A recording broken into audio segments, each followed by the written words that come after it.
How do the retriever and generator components interact in an RAG model?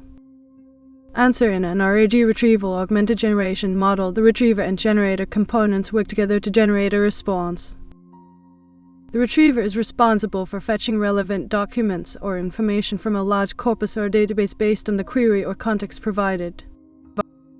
This information is then used by the generator component, typically a pre-trained language model like GPT, to generate a coherent and contextually accurate response.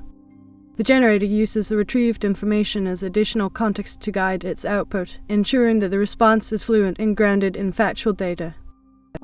The interaction between the retriever and generator components is iterative. The retriever provides new, relevant knowledge for each query, and the generator adapts its output based on the updated context.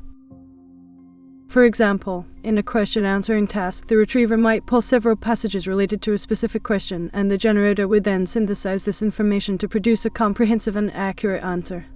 This architecture helps overcome the limitations of solely generative models by grounding the responses in real time and retrieved data, thus improving accuracy and relevance.